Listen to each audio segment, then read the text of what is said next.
The sun has begun its slow descent behind the distant hills. It is not yet dark, but the bright white light of the afternoon has softened into a dusty, grayish blue. The air in the atrium is still. There is no wind to stir the leaves of the potted laurel tree in the corner. The world is pausing. It is taking a breath. You do not need to listen closely to what follows.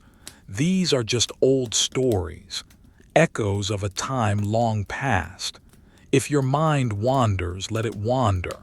If your eyes feel heavy, let them close.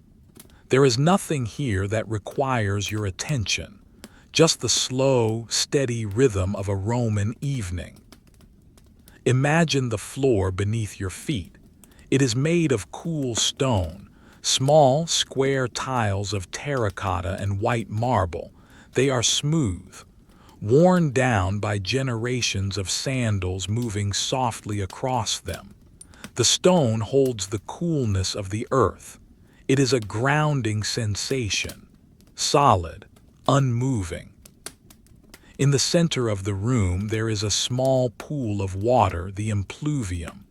The surface of the water is like glass. It reflects the darkening sky above. Occasionally, a single drop of water falls from the roof tiles. Plip, it hits the surface. Ripples move slowly outward, expanding circles, one after another, until the water is smooth again. Tonight we look at a very simple, very human problem. The common cold, the runny nose, the slight cough. Even in the grandeur of the Roman Empire, under the reign of quiet emperors, people felt the chill of the wind. They felt the scratch in the throat, and they sought relief. But they did not have a pharmacy. They did not have bright lights or plastic bottles. They had nature. They had the earth. And they had strange, quiet beliefs written on scrolls of papyrus. Let us watch a man named Lucius. He is not a general. He is not a senator. He is just a man who manages a small estate. He is sitting on a wooden bench. The wood is polished and dark. He has a shawl of wool wrapped around his shoulders. The wool is coarse. It smells faintly of lanolin and dried lavender. It is a comforting weight. Lucius has a cold. His head feels heavy. His breathing is a little thick. He is not worried. He is just tired. He rests his hands on his knees. He looks at the table beside him. On the table there is an oil lamp. It is unlit. The clay is cold. Next to the lamp there is a scroll. The edges of the paper are frayed. It is an old text, perhaps a copy of the writings of Pliny. Pliny the Elder, a man who wrote down everything he saw, everything he heard with a meticulous, almost boring dedication. Lucius reaches out his hand. His movement is slow, deliberate. He touches the scroll. The papyrus is dry and brittle under his fingers. It makes a soft crackle sound, like dry leaves in autumn. He unrolls it inch by inch. There is no rush. The information has been there for years. It can wait another moment. He is looking for a remedy, a cure for the heaviness in his chest. The Romans believed that the world was connected in invisible ways. They believed that a sneeze was more than a sneeze. It was a movement of the humors, fluids in the body shifting like the tides. To fix the body, one had to use the materials of the daily world. The text on the scroll is written in black ink. The letters are blocky and neat. Lucius reads the first suggestion. It is a remedy involving eggs. Imagine the kitchen where this remedy is prepared. It is not here in the atrium. It is in the back of the house. The stone walls there are blackened by smoke. A small fire burns in the hearth. The flames are low, orange and yellow. They dance quietly. The cook takes an egg, just a common chicken egg. The shell is brown and speckled. It is cool to the touch. The text says the egg must be fresh, laid that very morning when the mist was still on the grass. The instructions are specific. They are repetitive. To cure a catarrh, a flowing of the nose, one must take the yolks of eggs, not one, not two, but many. The cook separates the yolk from the white. The white falls away, slippery and clear. The yolk remains, a perfect sphere of orange. The yolk is placed into a bowl, then another, then another. The scroll suggests that these yolks must be mixed with wine. But not just any wine, it must be old wine. Wine that has sat in a clay amphora for years. Wine that has settled, dark, thick, rich. Imagine the sound of the wine pouring. Glug, glug, glug. It flows from the jug into the bowl with the eggs. The liquid swirls. The orange of the egg meets the deep red of the wine. The cook takes a wooden spoon. He stirs. Round and round. The spoon scrapes against the side of the clay bowl. Scrape, scrape. A rhythmic sound, monotonous, calming. There is no hurry. The mixture must be smooth. It must be uniform. The text says this mixture will warm the throat. It will coat the lining of the stomach. It brings heat to the cold body. Lucius reads on. His eyes move down the column of text. The light in the atrium is getting dimmer. The shadows in the corners of the room are stretching out. They are becoming part of the walls. He finds another entry. This one is about wool. Unwashed wool. Specifically, wool taken from a sheep but not yet cleaned of its natural oils. The Romans called this aesopum.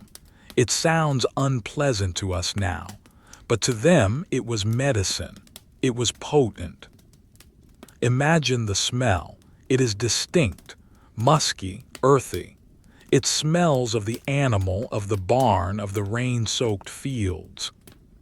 The remedy suggests taking a tuft of this raw wool, a small handful, soft yet greasy. It must be dipped in honey. Honey was the gold of the ancient world. It was sweetness. It was preservation. It was healing. Imagine a jar of honey sitting on the table. The lid is removed. The scent rises, sweet, floral, sticky. The wool is dipped into the honey, slowly. The golden liquid coats the gray fibers. It drips, drip, drip, thick and slow. The instruction is to apply this to the chest, or to inhale the scent. The belief was that the oil of the sheep and the sweetness of the bee would work together. They would soften the hardness of the cough. They would loosen the tightness. It is a strange image. A man sitting in the twilight holding a piece of sticky wool. But in the quiet of the Roman evening, it makes sense. Everything came from the farm. Everything came from the land. There was no separation between the barn and the medicine cabinet. Lucius sighs, a long, slow exhale. He rubs his eyes. The scroll is long. There are hundreds of remedies. Some are simple, like the eggs. Some are stranger. He reads about garlic. The bulb of the garlic plant, white and papery. When you crush it, the smell fills the room. Sharp, pungent, it clears the senses. The scroll recommends pounding garlic with oil and vinegar. The mortar and pestle are made of stone, heavy stone. Thump, grind, thump, grind. The garlic is crushed into a paste. The oil is added. olive oil, green and cloudy, pressed from the olives grown on the hillside just outside the town. The sound of the grinding is hypnotic. It is a sound that has happened in every kitchen for 1,000 years. The repetitive motion of the hand, the friction of stone on stone, the gradual transformation of the hard clove into a soft paste. Lucius does not get up to find the garlic. He just reads. The act of reading is enough for now. The idea of the remedy is comforting in itself, knowing that there is a way to fix the cold, knowing that the earth provides. Outside the villa, the street is quiet. The carts have stopped running. The merchants have packed away their stalls. The noise of the day, the shouting, the bargaining, the wheels on the paving stones has faded away. Now there is only the sound of the wind. It whispers through the cypress trees, a soft hush. The sky is now a deep indigo. The first star has appeared. It is faint, a tiny pinprick of white light in the vast ocean of blue. Lucius shifts his weight on the bench. The wool shawl slides slightly down his shoulder. He pulls it back up. He tucks it under his chin. He is warm. He is safe. He looks back at the scroll. He reads about the use of dried figs, figs that have been left in the sun until they are wrinkled and brown, chewy and sweet. The physician Galen, whose name might be familiar even now, often spoke of diet, of heating and cooling foods. Figs were heating. They brought fire to a body that was cold. The recipe calls for the figs to be boiled. Imagine a pot of water over the fire. The water begins to bubble. Bubble, bubble, steam rises, white and misty. It curls up towards the ceiling. The dried figs are dropped in. They bob in the water, swelling slowly as they absorb the heat. They are boiled with hyssop, an herb, small green leaves, bitter and aromatic. The smell of the boiling figs and herbs fills the imaginary kitchen. It is a heavy, sweet, medicinal smell, like a warm blanket for the nose. The steam alone is said to be good, to breathe it in, to let the warmth enter the lungs. Lucius closes his eyes for a moment. He imagines the steam. He takes a breath, in and out. The air in the atrium is cool, but his imagination is warm. There is no need to remember the recipe. It does not matter how many figs. It does not matter how much water. It only matters that it happened. Someone somewhere stood by a fire and stirred a pot, waiting for the figs to soften, waiting for the night to pass. The scroll rolls up slightly on its own.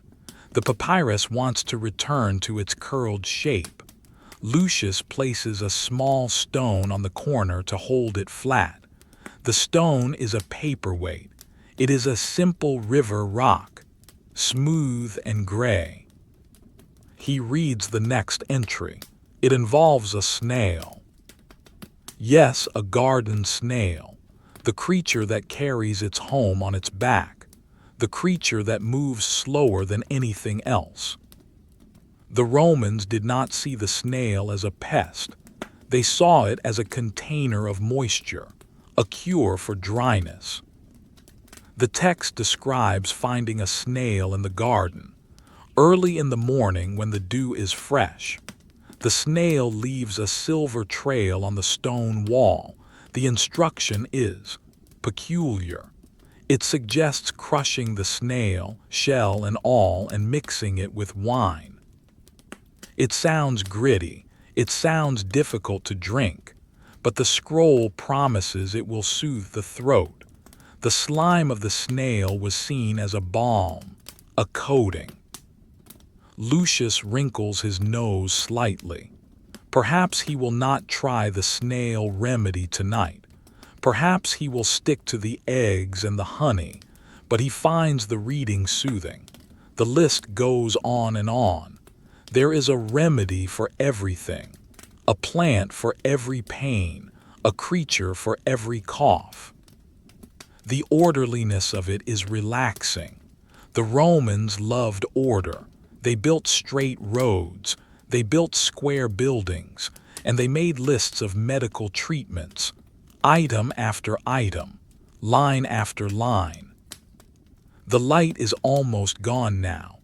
The gray has turned to charcoal. The shadows have swallowed the corners of the room completely. It is time to light the lamp. But Lucius waits. He enjoys the semi-darkness. It rests his eyes. The white of the scroll is becoming gray. The black letters are becoming faint. He thinks about the concept of waiting out a cold. The Romans understood patience. They knew that the body heals at its own speed, like the seasons. Winter turns to spring, but you cannot rush it. You cannot make the sun rise faster. You cannot make the fever break before it is ready. You must simply sit. You must wrap yourself in wool. You must sip warm wine mixed with honey, and you must wait. The silence of the house is deep. Somewhere in a distant room, a dog shifts on the floor. A heavy sigh, the click of claws on stone, then silence again.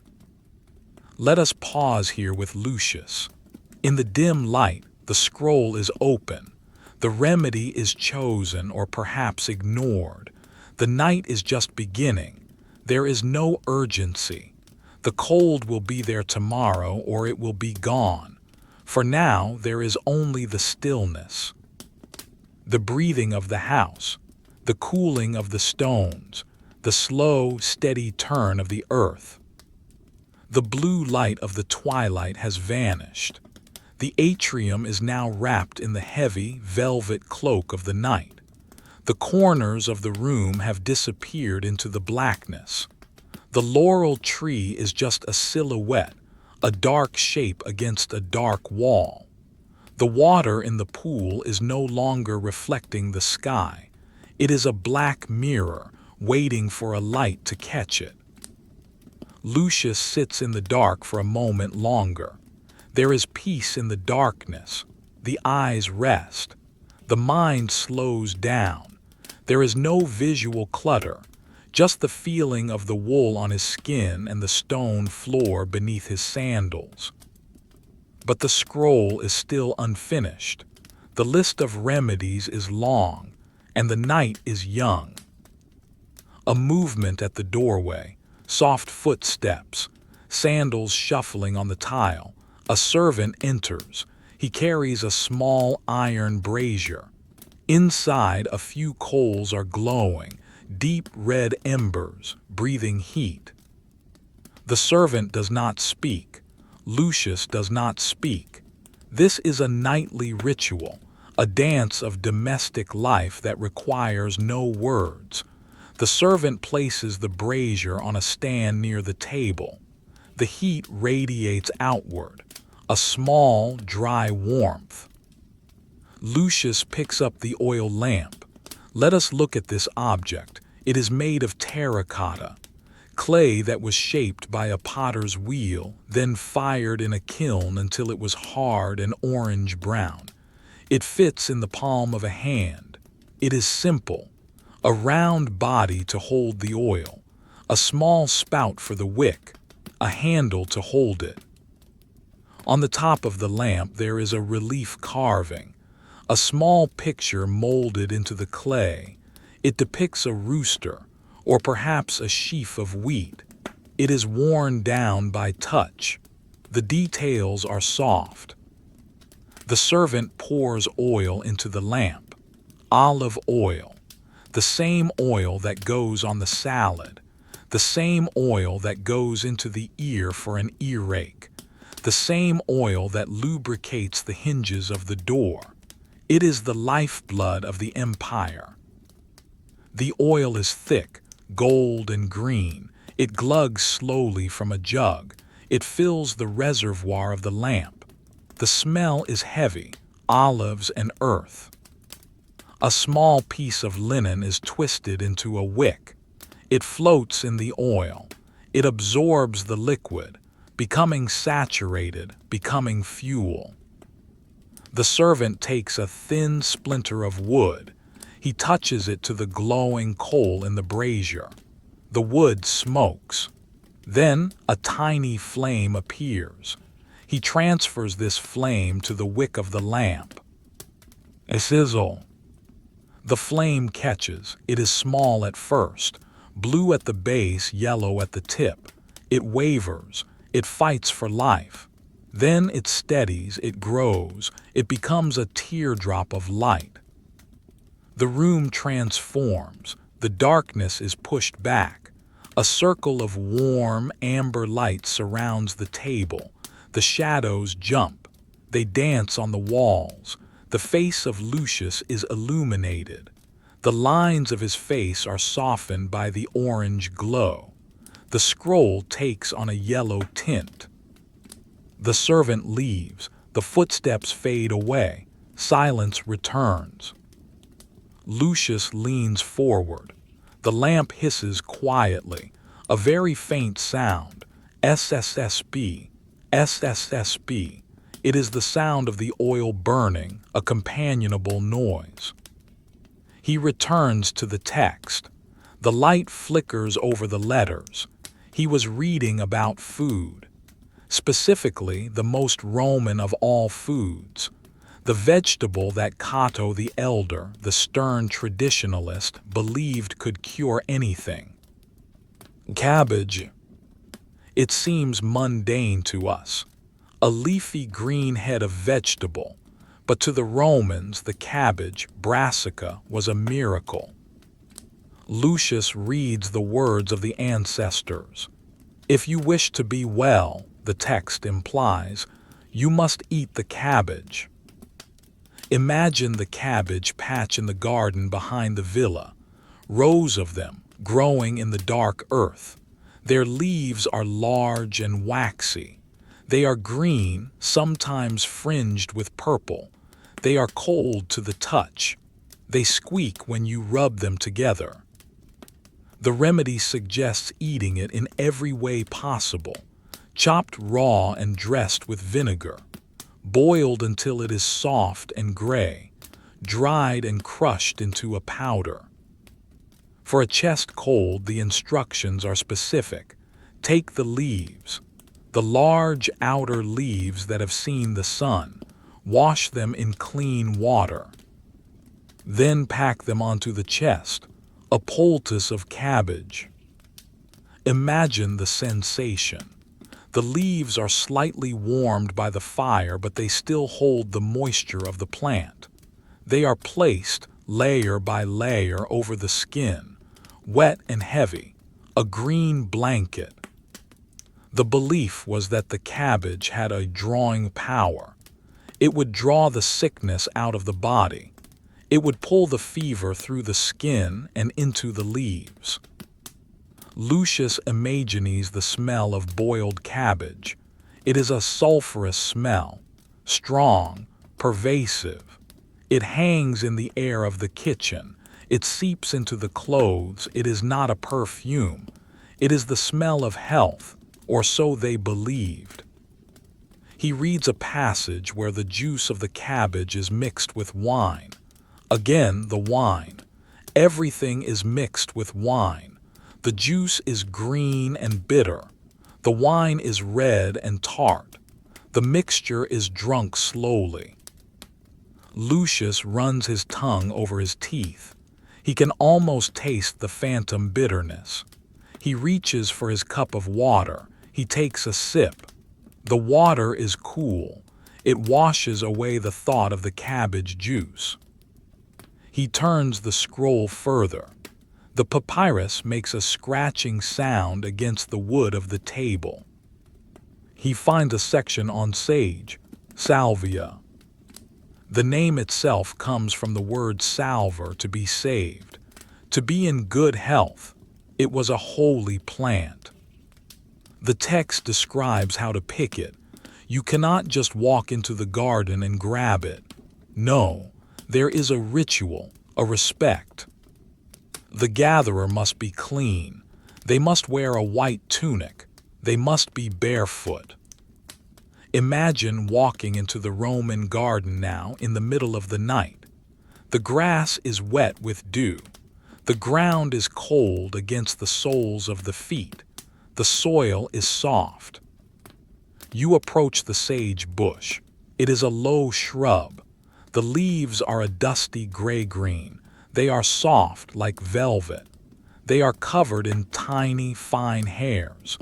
If you rub a leaf between your thumb and finger, the scent is released.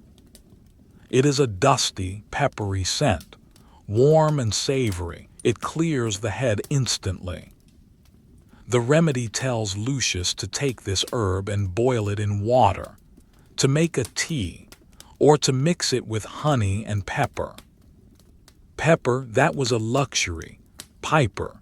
It came from far away, from India, across the ocean, across the desert, on the backs of camels, on the decks of ships. It traveled thousands of miles to reach this small villa in the Roman countryside. To use pepper was to use wealth. To sneeze from the dust of pepper was to sneeze with the elite. Lucius looks at the lamp again. The flame is steady. The oil level has barely dropped. These lamps can burn for hours. A single fill can last the whole night. He thinks about the concept of heat. The cold is a cold disease. Therefore, it needs hot things. Pepper is hot. Mustard is hot. Mustard synapes. He finds the entry for mustard seeds. Tiny, round, yellow seeds, hard as stones, but when crushed, fire. The instructions describe making a mustard plaster, crushing the seeds into a powder, mixing it with vinegar and flour to make a paste. This paste is spread on a cloth. The cloth is placed on the chest. It burns, it stings. The skin turns red. The Romans welcomed this burn. They called it a counterirritant. The idea was to distract the body, to create a new heat that would fight the cold inside. If it hurt, it was working. Lucius rubs his own chest absent-mindedly. He does not have a mustard plaster. He is glad. He prefers the idea of the honey and the wool. He prefers the gentle remedies.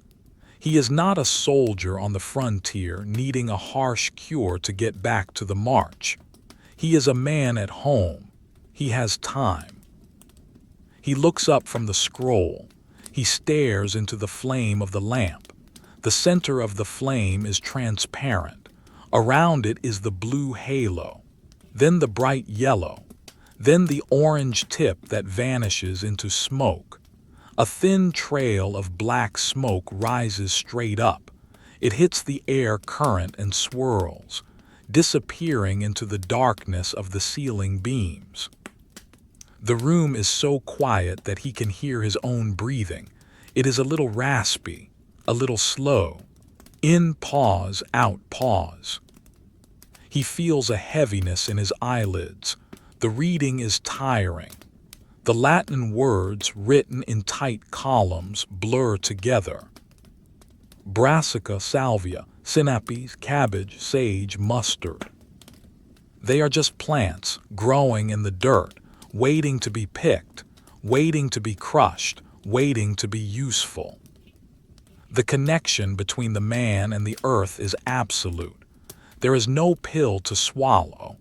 There is only the leaf, the root, the seed. Lucius decides to rest his eyes. He does not close the scroll. He just looks away. He looks at the shadows on the floor. The shadow of the table leg is long and distorted. It stretches out like a dark finger. As the flame flickers, the shadow moves, back and forth, a fraction of an inch, a microscopic rhythm. The house settles. The temperature drops another degree. The stone walls are radiating the heat of the day back into the night, but that heat is fading. The cool air of the garden is creeping in. Lucius pulls the wool shawl tighter. He wraps it across his chest. He tucks the ends under his arms. He creates a cocoon. He thinks of the bees that made the honey. He thinks of the sheep that grew the wool. He thinks of the olive trees that gave the oil. Everything he needs is here. Everything is slow. Everything is provided. There is nothing to worry about. The cold will pass. The sun will rise. The lamp will burn until the oil is gone. For now, there is just the reading, the endless list of cures. He looks back at the papyrus. He prepares to read the next column. It speaks of water, of baths, of the healing power of heat and steam. But that is a story for the next moment. For now, he just breathes. Lucius rises from the wooden bench. The movement is stiff. The cold has settled into his joints. He pulls the wool shawl tight. He shuffles across the atrium. The tiles click softly under his sandals. He is moving towards the warmest room in the house, the balneum, the bath. In a large city, he would go to the public baths, enormous halls with vaulted ceilings, echoing with hundreds of voices. But here, in the quiet of his own home, the bath is small. It is intimate. It is a cave of stone and steam. He pushes open a heavy wooden door. The hinges creak, irk, a low groaning sound. Immediately, the air changes. The dry, cool air of the atrium is replaced by something else. Warmth, humidity. The air here is thick. It carries the scent of wet stone and wood smoke. He steps inside and closes the door. The silence here is different. It is muffled. The moisture in the air absorbs the sound. It is a soft silence, a cotton wool silence. Let us look at the floor. It is different from the rest of the house. It is raised, suspended. Beneath these tiles there is a hollow space, the hypocaust. Deep below, in the furnace room, a fire is burning. It burns slow and steady. The heat from the fire travels through channels. It flows under the floor like an invisible river of warmth. It rises up through clay pipes built inside the walls. The room is alive with this hidden heat. You cannot see the fire. You can only feel it. The floor is warm to the touch, not hot, just pleasantly, steadily warm, like a sun-baked stone in the afternoon. Lucius takes off his sandals. He places them by the door. He steps onto the warm tiles with his bare feet. The sensation is immediate. The heat travels up through his soles. It moves into his ankles.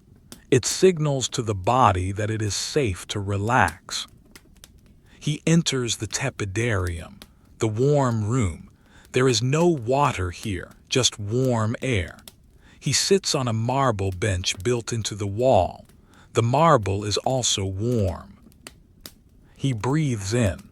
The air is gentle. It loosens the tightness in his chest. He looks at the ceiling. It is curved, a barrel vault. Condensed water has formed droplets on the plaster. They hang there, defying gravity, shimmering in the dim light of his oil lamp. One droplet becomes too heavy. It falls, plip. It hits the wet floor. Then another, plip, and another, plip. The rhythm is erratic, it is slow. It is the only clock in the room. Lucius closes his eyes. He imagines the fire below, the slave who tends it, feeding logs into the mouth of the furnace. Oak logs, dense and dry, they burn slowly. They turn into charcoal. The heat is constant. It does not fluctuate. He thinks about the engineering, the pillars of brick that hold up the floor, hundreds of them, stacks of square tiles hidden in the dark doing their job, holding up the world, letting the heat flow around them. It is a comforting thought. The structure is solid. The system works. It has worked for 100 years. It will work for 100 more. He stands up. He moves to the next room, the caldarium, the hot room. Here the heat is stronger. The air is steamy. A basin of hot water stands in the apse, a semicircular niche at the end of the room. The labrum. The water in the basin is still. A thin veil of steam rises from its surface. It twists and turns, white ghosts dancing in the lamplight. Lucius dips a ladle into the water, the sound of water disturbed. Splosh. He pours it over his hands. The water is hot, but not scalding. It is the temperature of the body elevated. He cups the water in his hands. He splashes his face. The heat shocks the skin gently.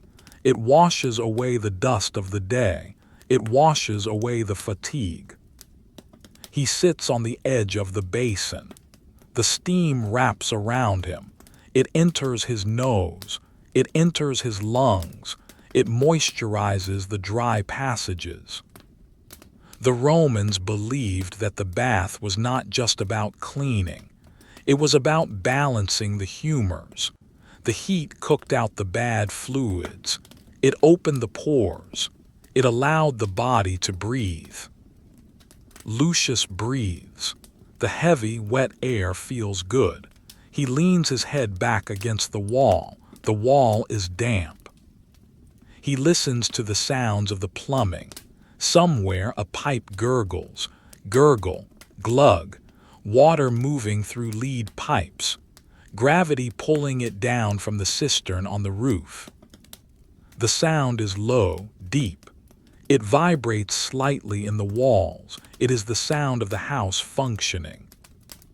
He picks up a strigil, a curved metal tool, bronze. The handle is smooth, polished by years of use. He runs his thumb over the blade. It is blunt. He begins to scrape his arm, slowly. Long, deliberate strokes from the elbow to the wrist, scrape. From the shoulder to the elbow, scrape. The metal removes the oil and the sweat. It is a grooming ritual. It is repetitive. It requires no thought. Scrape, scrape, scrape. The sound is rhythmic, metallic but soft, like a whisper of bronze. He switches arms. He repeats the motion. He focuses entirely on the sensation of the metal on his skin, the pressure, the path, the repetition. There is no rush to finish. The bath is a place where time stops. There are no meetings. There are no orders to give. There is only the heat and the water. He looks at the water in the basin again. He sees his reflection. It is blurry, distorted by the steam and the ripples. He looks like a ghost, a spirit of the mist. He dips a sponge into the water, a natural sponge. From the sea, it is full of holes. It absorbs the water instantly. It becomes heavy. He squeezes the sponge over his chest. The water cascades down, warm rivulets running over his ribs, soaking the linen cloth he has wrapped around his waist. The sound of the water falling back into the basin is musical. Tinkle, splash. He thinks about the aqueducts, the great stone bridges that carry this water from the mountains, miles and miles away. The water he is using right now fell as rain on a distant peak weeks ago. It traveled through darkness, through tunnels, over arches, just to reach this room, just to warm this man. The scale of it is immense, but here in this room it is just a bowl of water. The heat is making him sleepy. His limbs feel heavy. His eyelids are drooping. The cold in his head feels less sharp. The steam has softened the edges of the pain. He decides it is time to leave the hot room. He must cool down slowly. He moves back to the tepidarium. The air feels cooler now, though it is still warm. He sits again on the bench. He lets his body adjust. He wraps a dry towel around his shoulders. Heavy linen, rough and absorbent. He dries his face. He dries his hands. He sits there for a long time, just staring at the flame of the lamp. The flame is the only thing that moves quickly in this room. Everything else is slow. The water drips. The steam rises. The heat radiates. Lucius feels a profound sense of stillness. The world outside the bath does not exist. The Roman Empire does not exist. The emperor does not exist. There is only this bench, this warmth, this towel. He is ready for bed. The bath has done its work. The transition from the day to the night is complete. The transition from the awake world to the sleep world has begun. He stands up. He picks up his sandals but does not put them on. He walks barefoot back to the door. He pushes it open. Irk. The cool air of the atrium hits him. It feels refreshing now, clean, sharp. He steps out. The door closes behind him. The steam is trapped inside. The silence of the atrium welcomes him back. He walks towards his bedroom. The cubiculum, a small room, dark, quiet. But before he sleeps, there is one more ritual, one more remedy to prepare, something for the night, something to keep the cough away while he dreams. He walks past the laurel tree. He walks past the impluvium. His shadow follows him, long and slow. Lucius moves away from the open space of the atrium. He walks towards a small doorway on the side. There is no heavy wooden door here to block the path. Instead, there is a heavy curtain, a thick tapestry woven from wool. It is dyed a deep, dark red, the color of dried brick. He reaches out a hand. He pushes the heavy fabric aside. It moves with a soft swish. The metal rings at the top slide slightly on the rod. Click, slide. He enters the cubiculum. This is the sleeping room. In the Roman house, the bedroom is not a place for living. It is a place for one thing only, rest. It is small, surprisingly small. The ceiling is lower here. The walls feel closer. This is by design. A small room holds the heat. A small room feels like a burrow, a nest.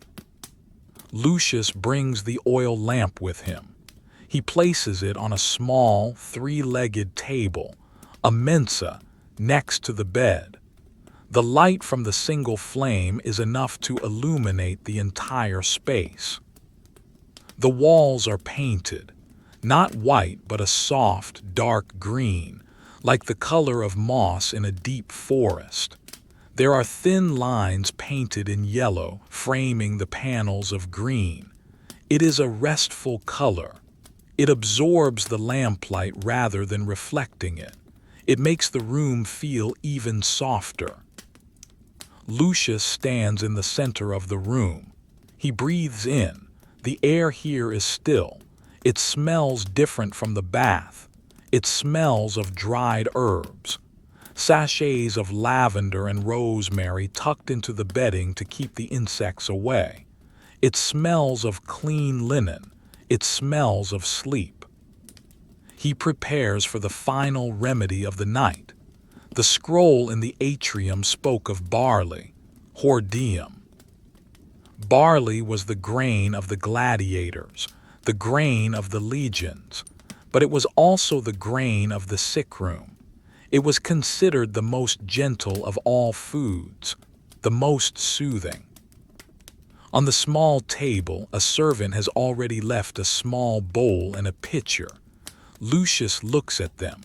The pitcher contains warm water. The bowl contains barley flour, ground into a fine, pale powder. He sits on the edge of the bed to prepare it. Let us look at the bed, the lectus. It is not a low bed like ours. It is high off the ground. The frame is made of oak, dark and polished. The legs are turned on a lathe, featuring bulbous shapes and elegant curves. They terminate in feet that look like lions' paws. Bronze fittings gleam dully in the low light. The mattress is not a spring mattress. It is a linen sack stuffed tight, stuffed with reeds from the riverbank, or perhaps with wool. It is firm. It does not sink much. It offers resistance. It supports the back. Lucius sits. The mattress crunches softly, a dry, rustling sound, crinkle, crunch. It is the sound of nature beneath the fabric. He turns his attention to the bowl. He pours a little warm water from the pitcher.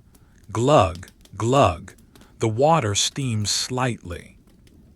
He uses a small wooden stick to stir the water into the barley flour. He mixes, swirl, tap, swirl. The powder absorbs the water. It turns into a paste, a thick beige gruel. It is not appetizing to look at. It is plain.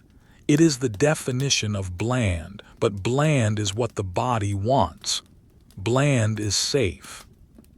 The Romans called this mixture tisane. It was famous. Hippocrates wrote about it. Galen wrote about it. Every mother in the empire knew how to make it. Lucius stirs until the lumps are gone. The motion is small, just his wrist moving. His arm rests on his knee, round and round, round and round. The sound of the wood against the pottery is hypnotic, a low scrape, a rhythm without a melody. He does not eat it yet. The remedy he read about suggested using it as a poultice first, to place the warmth of the grain against the throat. He takes a small square of linen cloth. He spoons the thick barley paste onto the center of the cloth. It lands with a soft plop. It is heavy. It is dense. He folds the cloth over, once, twice, creating a packet, a warm, soft pillow of barley. He holds it in his hands for a moment, testing the temperature. It is warm, radiant, like holding a small living thing. He unpins the brooch at his shoulder. The heavy wool shawl falls away. His tunic is loose. He presses the barley packet against his neck, right under the jaw, where the glands are swollen. He closes his eyes. He sighs. Ah. The heat seeps into his skin. The moist warmth of the barley penetrates the muscles. It feels heavy, but in a good way. It feels grounding. He sits there motionless for a long time, holding the cloth to his throat. The lamp flame flickers. The shadows on the green walls shift. The silence is absolute. Even the house has stopped making noise. The servants are asleep. The animals are asleep. The city is asleep. Lucius thinks about the barley fields. He imagines the tall stalks swaying in the summer wind. He imagines the golden color of the harvest. He imagines the oxen treading on the grain on the thrashing floor. Stomp, stomp, stomp, separating the grain from the chaff. It is a long process, from the earth to the stalk to the mill to the bowl to his throat, a cycle of patience. The heat in the packet begins to fade. It cools down slowly. Lucius removes it. He places the cloth back in the bowl. Now he must sleep. He swings his legs up onto the bed. He moves slowly. There is no rush. He adjusts the pillows. The pillows are also stuffed with wool. They are firm. He stacks 2 of them. He needs his head to be high. The physicians say it helps the breathing. He lies back. The mattress rustles again. Rustle, creak. He settles into the hollow he has made. He pulls the blankets up. The blankets are heavy, woven wool, dyed in patterns of red and black, though he cannot see the patterns now in the dark. The weight of the blanket is significant. It presses down on him. It pins him to the bed. This pressure is comforting. It tells the body where the edges are. It provides a boundary between him and the empty air of the room. He tucks the edges of the blanket under his sides. He is swaddled, like a babe. His feet are warm. His hands are resting on his chest. He looks at the lamp one last time. It is still burning. He reaches out a hand. He does not blow it out. That would send smoke into the room. Instead, he uses a small metal tool, a snuffer. He lowers it over the flame. Blink. The light vanishes, instant darkness. But it is not pitch black, not yet. His eyes adjust. There is a tiny amount of light coming from the doorway, from the embers in the brazier in the atrium. A faint, reddish glow, just enough to see the outline of the door. Lucius lies in the dark. He listens to his own breathing. It is slower now. The steam from the bath, the warmth of the barley, the silence of the night, they have all done their work. He feels the scratchiness of the wool blanket against his chin. He feels the smoothness of the linen sheet against his legs. He feels the heavy, solid presence of the house around him. He thinks of the Roman night watch, the Vigiles, walking the streets of the city far away, carrying their torches, step, step, step, checking the locks, watching for fire. It is their job to stay awake. It is his job to sleep. He thinks of the timeline of the night. The Romans divided the night into 4 watches, 4 Vigiles. He is in the first watch, the beginning of the deep rest. His mind drifts to the garden, to the snails leaving their trails, to the cabbage leaves absorbing the dew, to the laurel tree standing still in the windless air. A thought enters his mind. Did I lock the chest? Yes, he remembers the click of the bronze key. Did I cover the fire? Yes, the servant did it. There is nothing left to do. The list is complete. The scroll is rolled up. The day is over. He shifts slightly. The straw in the mattress shifts with him, conforming to his shoulder. He is a statue of flesh and bone, resting on a pedestal of wool and wood. He begins to count, not sheep, but sacks of grain. 1 sack being loaded onto a cart. Heave. 2 sacks being loaded onto a cart. Heave. 3 sacks. The cart is heavy. The wheels creak 4 sacks. The rhythm of the imaginary work is soothing. It is repetitive labor that he does not have to do. He just watches it in his mind. 5 sacks, 6 sacks. His breathing deepens. The cold is still there, but it is distant. It is a dull sensation wrapped in cotton. He is warm, he is safe.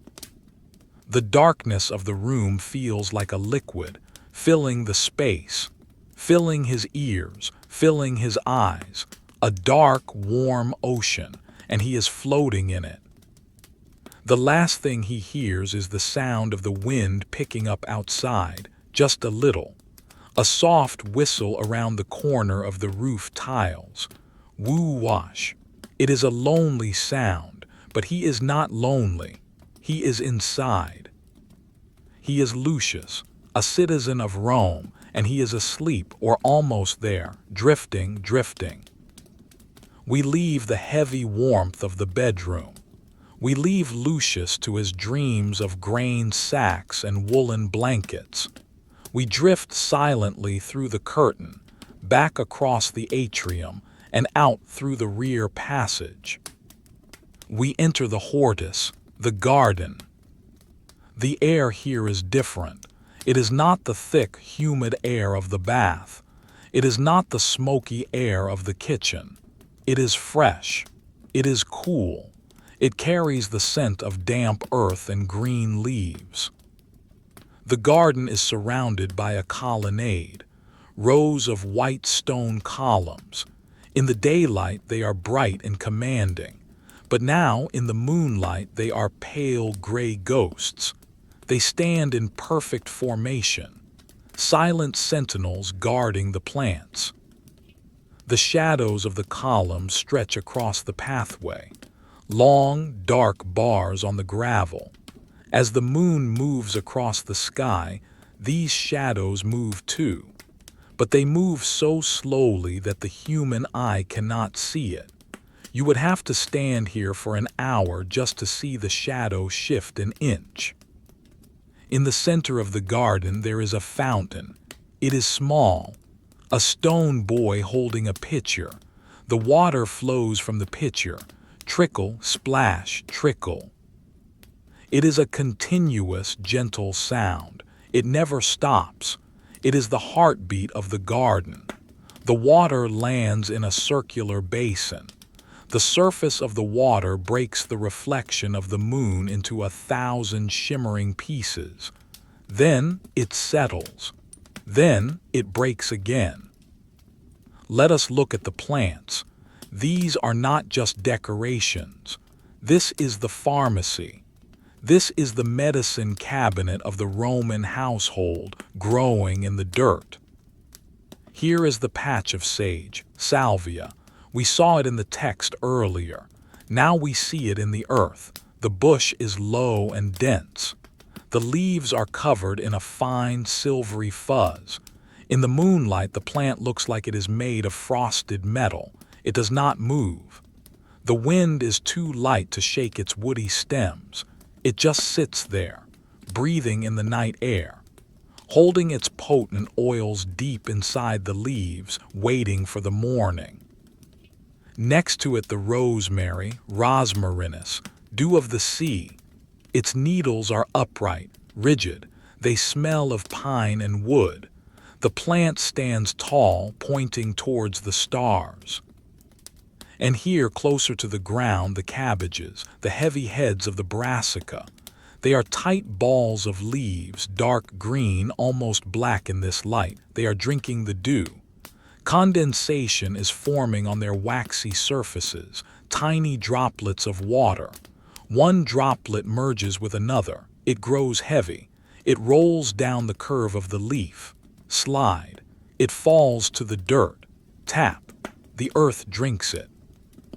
Under the soil unseen, the garlic bulbs are swelling. The allium, they are hidden, safe in the cool dark of the underground. They are growing their paper skins, layer by layer, a slow, silent expansion. The power to cure a cold is being manufactured right now, beneath the dirt in complete silence. We move our gaze to the stone wall at the back of the garden. Here we find the creature mentioned in the first scroll. The snail. It is awake. This is its time. It is moving across a slab of limestone. Its shell is a spiral. A perfect geometric shape carried on its back. Its body is soft, gray, glistening. It moves by extending itself, stretching forward, then pulling the shell along. Stretch, slide, stretch, slide. It leaves a trail behind it, a silver ribbon of slime. It glimmers in the moonlight. The snail is in no hurry. It has nowhere to be. It is simply existing, moving from the ivy to the stone. Traveling a distance of 3 feet will take it the entire night. There is a profound peace in that slowness, a refusal to rush. Above the garden, the sky is vast. The Romans knew the stars. They navigated by them. They planted by them. There is the Great Bear, Ursa Major, turning slowly around the pole. There is Orion, the hunter, his belt of 3 bright stars hanging low in the south. The sky is a clock, a giant silent mechanism. The stars are the gears. They rotate with absolute precision. There is no ticking sound, just the smooth, frictionless slide of the heavens. The wind shifts slightly. It rustles the leaves of a cypress tree in the corner. S-H-H-H-H-H-H-H. The sound is like a long exhale. The tree is tall and thin, a dark finger pointing up. It sways, just barely, and then it is still again. A moth flutters by. It is white, pale as the moon. It flies erratically, up, down, left, right. It hovers over the lavender. It lands on a purple flower. Its wings beat once, twice. Then it stops. It folds its wings. It becomes part of the plant. The garden is full of life, but it is a quiet life, a secret life. There are no chariots here, no shouting merchants, no marching legions. There is only the growth of the leaves, the flow of the water, the creep of the snail. We look down at the gravel path, small white stones, river stones. They are cold. If you were to walk here barefoot, they would press into your feet, solid and hard. They absorb the moonlight and glow faintly, a path of pale light leading back to the house. On a stone bench, a cat is sleeping. It is a house cat, kept to catch mice in the grain store. It is curled into a perfect circle, nose tucked into tail. Its breathing is invisible. Only occasionally an ear twitches, rotating towards a sound we cannot hear. Then it settles back. It is completely relaxed, a puddle of fur. It trusts the garden. It trusts the walls. The air is getting colder. The deepest part of the night is approaching. The second watch has begun, the time of deep silence. The water in the fountain continues. Trickle, splash.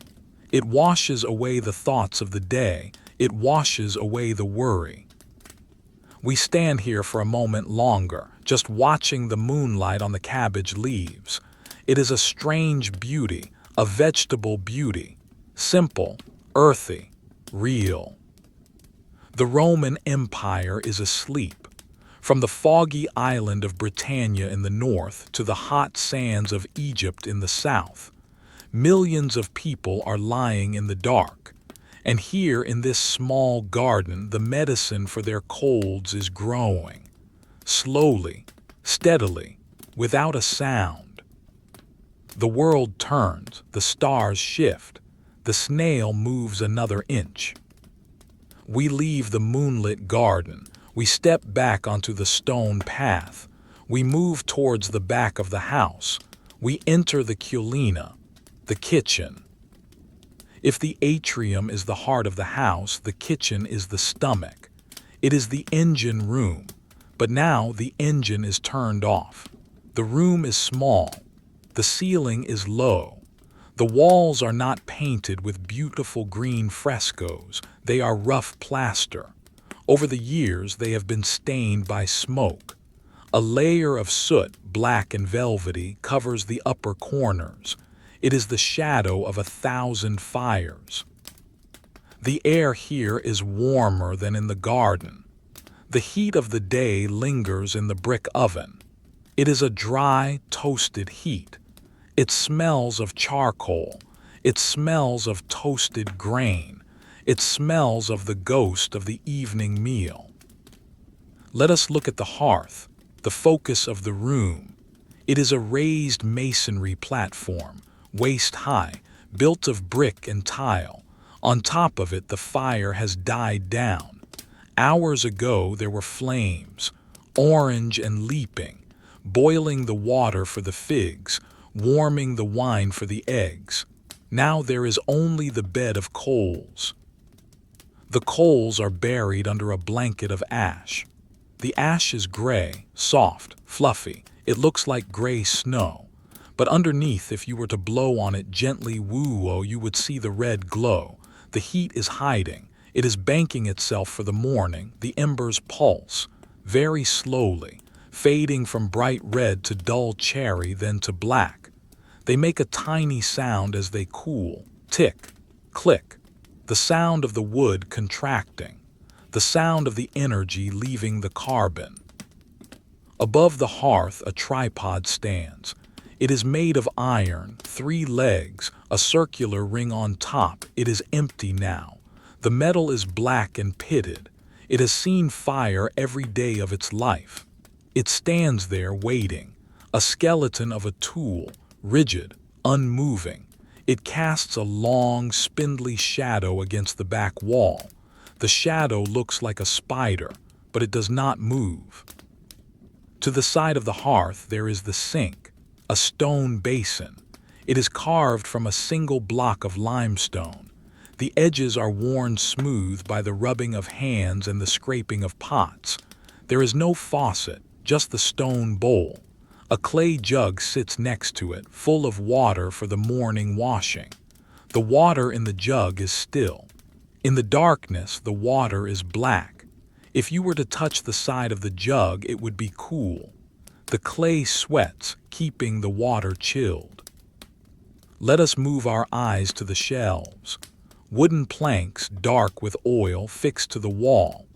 They are lined with the vessels of the Roman pantry, the mortarium. This is the heavy bowl used for grinding. It is made of thick, coarse pottery. The inside is studded with grit, sharp bits of stone to help grind the spices. Inside it rests the pestle, a heavy club of stone. Earlier today, this tool was making a loud noise. Crunch, grind, crunch, crushing the garlic, crushing the mustard seeds for the plaster. Now it is silent. The pestle leans against the side of the bowl, resting. The potential for noise is there, but the room is sworn to silence. Next to the mortar, the jars, small jars for spices, cumin, coriander, pepper. They are sealed with corks or with wax. They are little vaults of smell. If you opened one, the scent would fill the room, but they are closed. The smells are trapped. The kitchen holds its breath. In the corner of the room, standing on the floor, are the giants, the amphorae, tall terracotta jars, 2 handles at the top like ears, a pointed bottom that sits in a stand or leans against the wall. These are the storage tanks of the empire. One holds olive oil from Boeotia. One holds wine from Falernum. One holds garum, the fish sauce that seasons every dish. They are heavy, massive. They look like statues of men standing in the shadows. The clay is rough to the touch. It has a texture like sandpaper. They are cool and solid. Gravity pulls on the liquid inside. The wine presses against the bottom of the jar, year after year, settling, aging, becoming the medicine that Lucius will drink tomorrow. Hanging from the ceiling beams are the dried goods, bundles of herbs tied with straw, dill, fennel, mint. They hang upside down. Their leaves are brittle and dry. They rustle slightly in the draft from the chimney. Crinkle, just a whisper. They look like dry brooms. They smell of the summer sun, but they are here in the dark winter kitchen. There is a braid of garlic, white bulbs, papery skins. They are braided together by their dried stems, a cascade of white. These are the bulbs that will be crushed, that will make the oil, that will clear the chest. They are waiting their turn. For now they are just shapes, white globes in the gloom. On a wooden table in the center of the room, a knife has been left. The blade is iron. The handle is bone. It lies flat on the wood. The metal is dull. It does not shine. Next to it, a wooden spoon. The spoon is stained red from stirring wine and berries. It looks soft, worn. The wood has absorbed the history of the house. The knife and the spoon lie parallel to each other, tools at rest. The silence in the kitchen is different from the bedroom. In the bedroom, the silence is soft, full of blankets. Here, the silence is hard. It bounces off the stone floor. It echoes off the clay jars. It is a functional silence, a pause in the work. A mouse, perhaps, but we do not see it. We only imagine that somewhere behind the stack of firewood, tiny eyes are watching. But the mouse is quiet too. It respects the truce of the night. The embers in the hearth shift again. A piece of charcoal breaks. Snap. A tiny spark flies up, a microscopic firework. It travels 3 inches into the air, and then it goes out, fade to black. The warmth of the room is slowly, very slowly, drifting up the chimney. The stone of the hearth is still warm, and it will stay warm until dawn. It is a thermal battery. It keeps the room from freezing. It keeps the yeast in the dough from dying. It keeps the oil from solidifying. The room is a suspended animation of domestic life. Everything that makes a noise is still. Everything that moves is stopped. We look at the floor, packed earth, hard as concrete, swept clean. The broom marks are visible in the dust, long, sweeping curves, the evidence of the final chore of the day. We stand in the center of the kitchen, surrounded by the smell of smoke and sage, surrounded by the silent jars. We feel the heaviness of the clay. We feel the age of the bronze. We feel the slowness of the cooling ash. There is nothing to do here. No meal to cook, no fire to stoke. The kitchen is sleeping. It is a dark, warm, smoky cave. We back away slowly. We do not want to disturb the air. We do not want to knock over a spoon. We retreat towards the doorway, leaving the amphory to their long, dark vigil, leaving the garlic to dry, leaving the embers to fade. We leave the smoky warmth of the kitchen. We float back through the silent house. We pass the sleeping slaves in the hallway.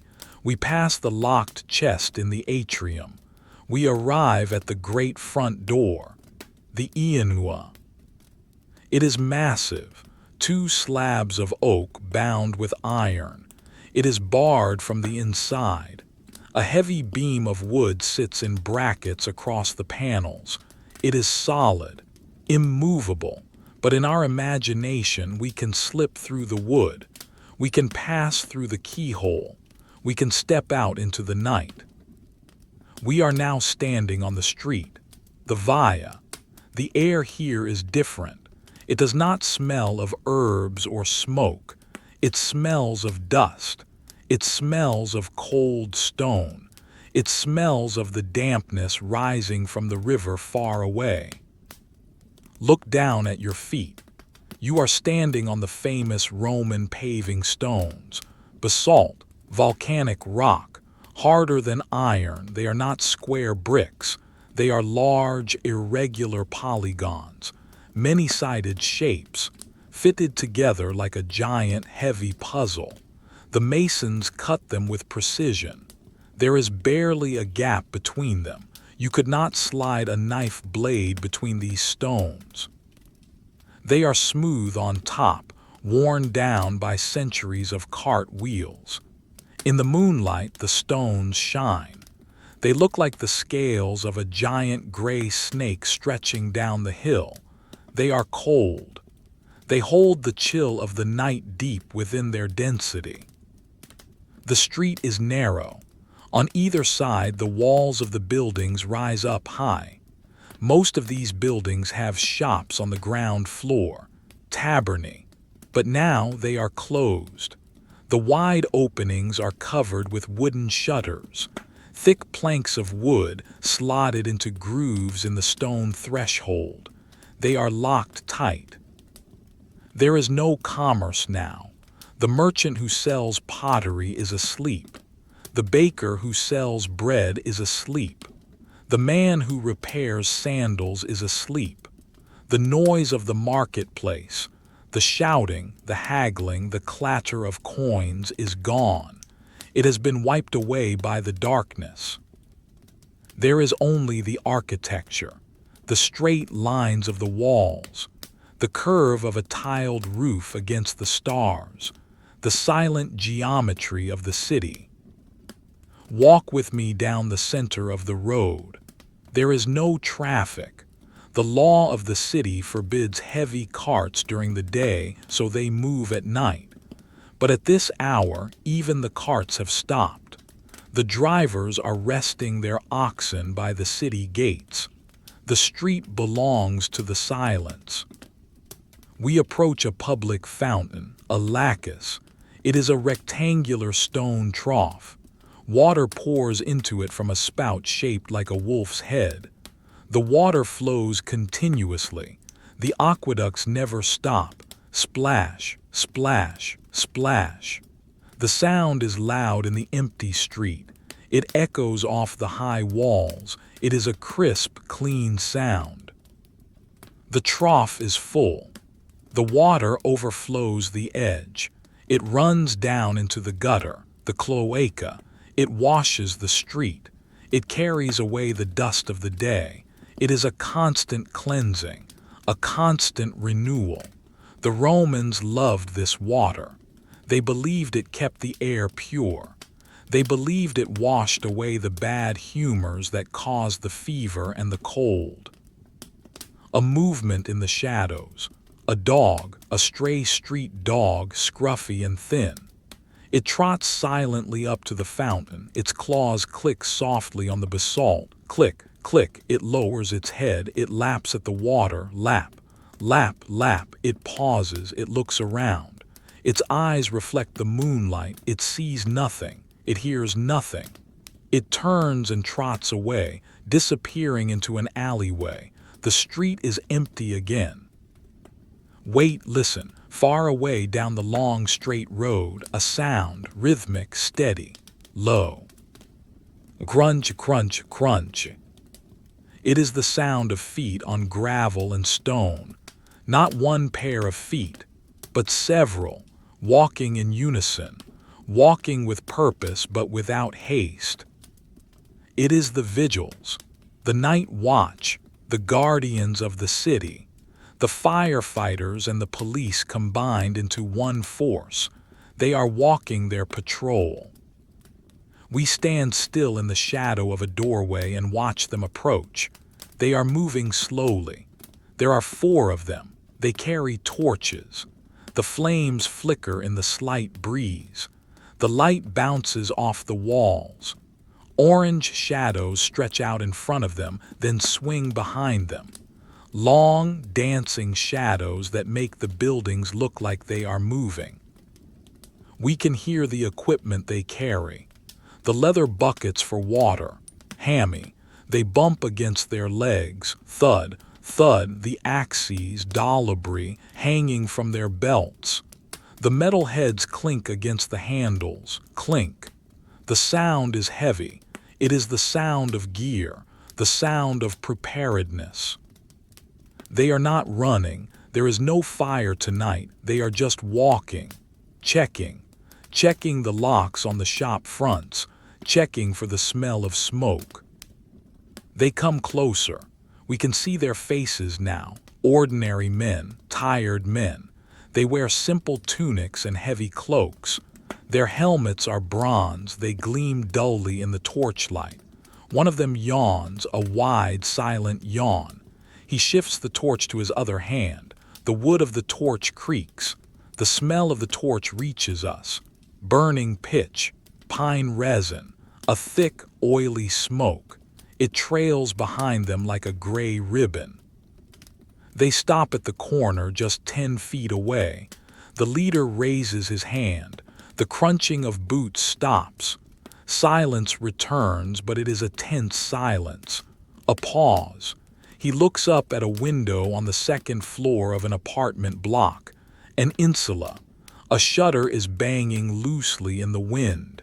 Bang, bang. The leader watches it. He considers it.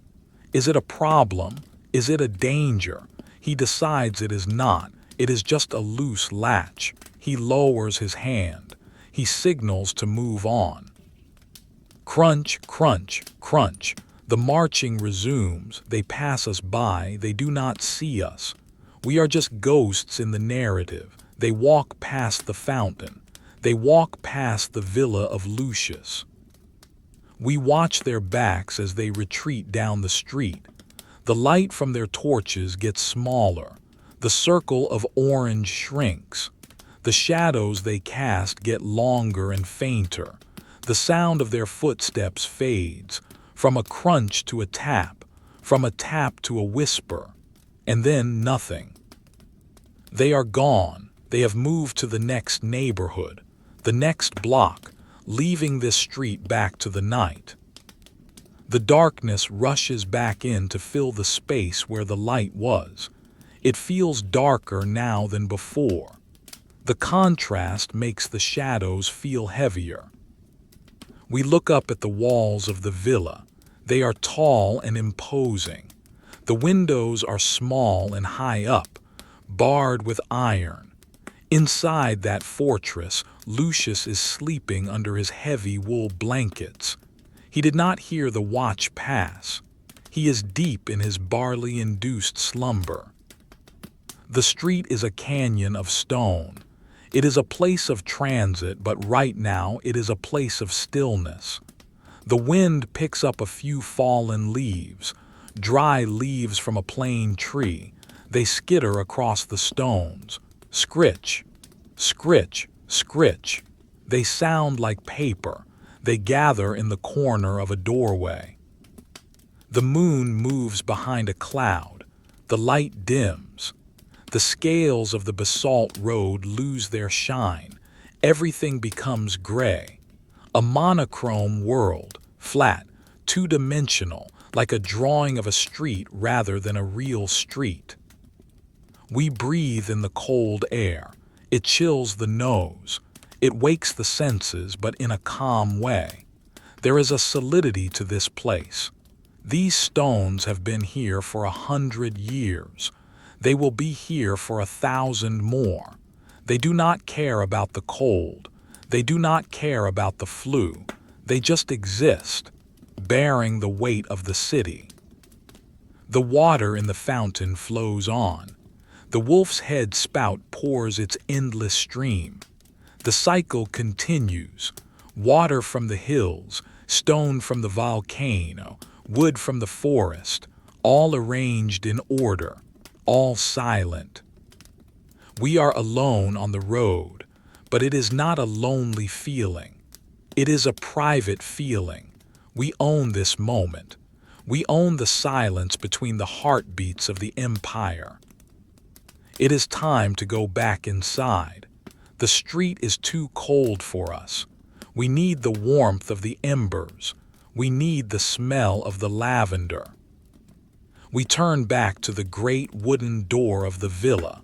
We do not need to knock.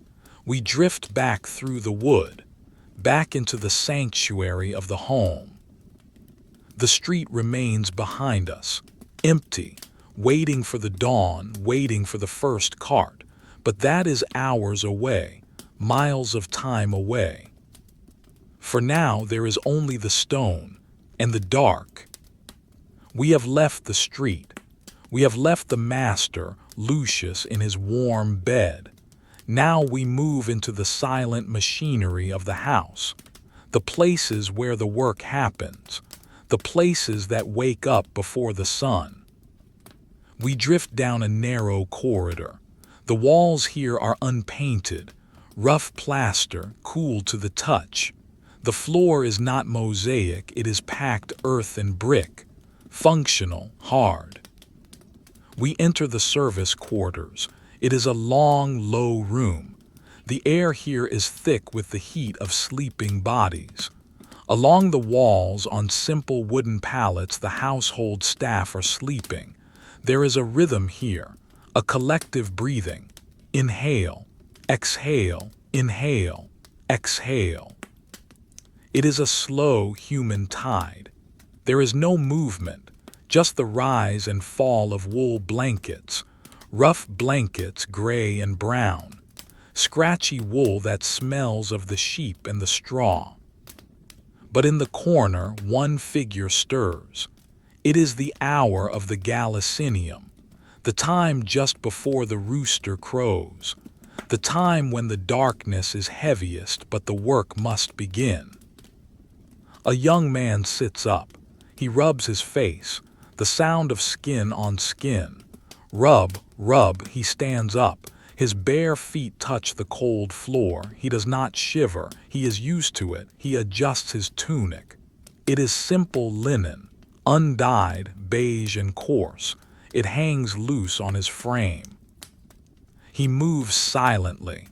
He knows every uneven brick in the floor. He knows where the floorboards creak. He avoids them. He is a ghost in his own home. He walks to a small table in the hallway. On the table there is a pile of oil lamps.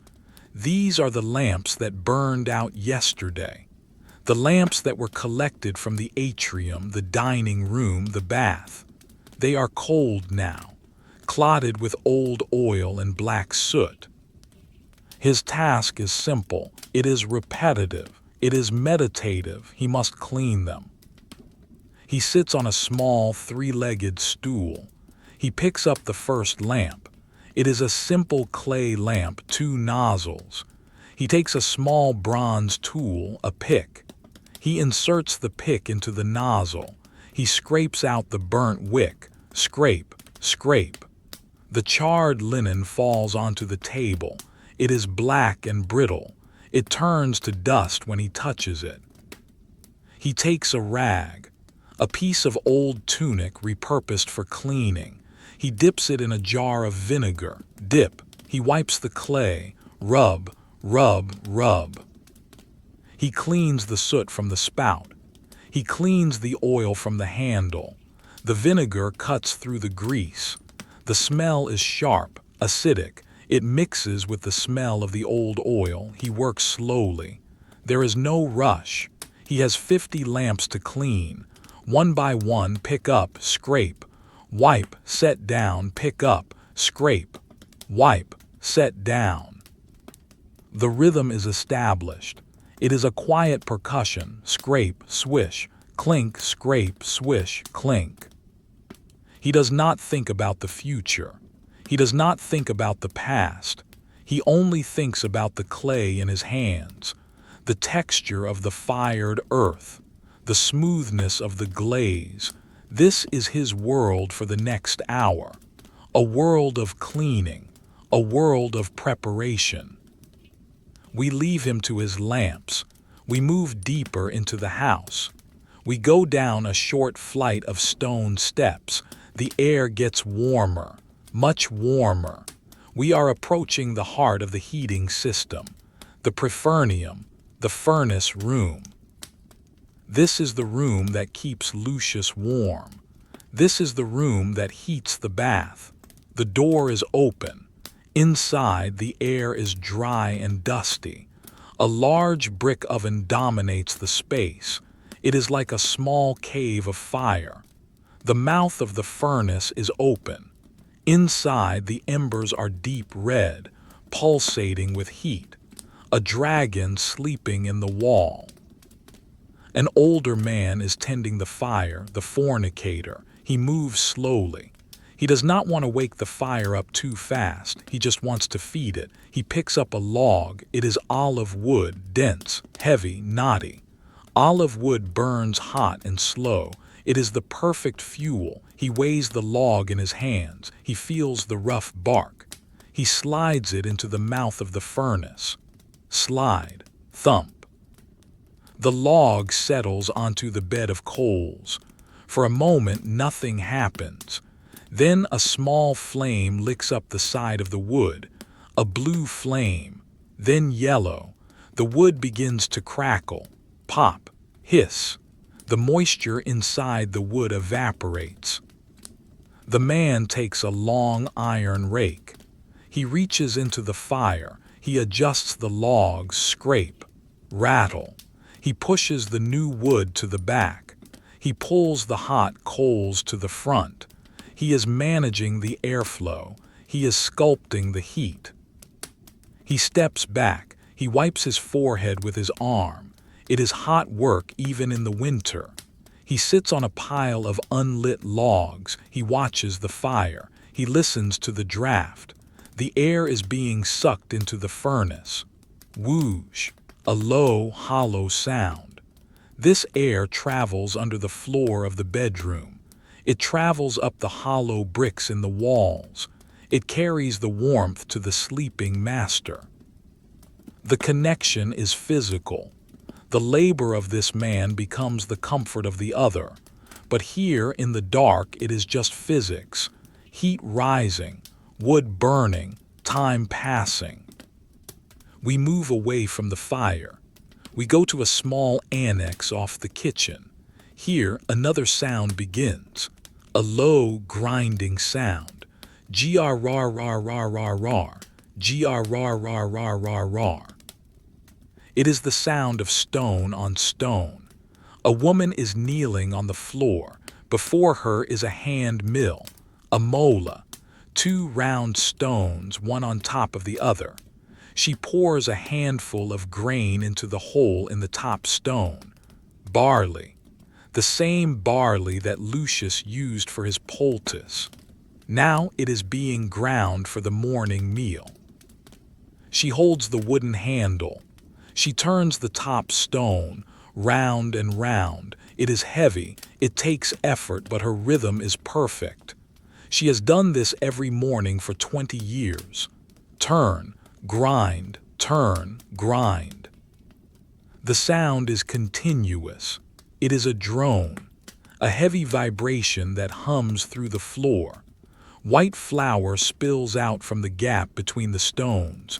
It falls onto a cloth spread on the floor, soft, powdery, pale. It creates a small mountain of flour, a landscape of dust. The smell of the crushed grain fills the air. It is a raw, earthy smell. The smell of the field brought indoors.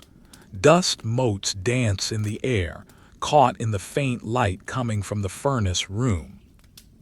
The woman pauses. She brushes the flour from the edge of the stone. Swish, swish. She adds another handful of grain. Rattle. The stones crunch as they bite into the hard kernels. Crunch. Grind. It is the most ancient sound in the world, the sound of making food.